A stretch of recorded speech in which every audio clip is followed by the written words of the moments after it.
స్మృతులే బతుకై గడిపా ప్రతి పూట నిన్నగా సుడిలో పడవై తిరిగా నిన్ను చేరే ముందుగా వెతికే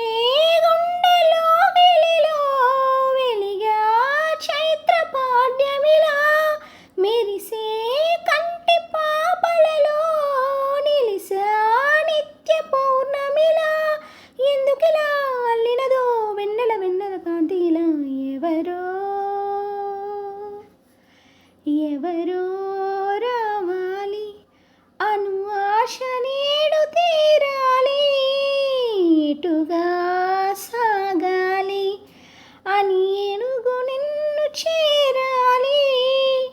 కో అంటూ కబురు పెడితే మదిలో మూగమురళి ఓ అంటూ ఎదురైంది ఊహలలో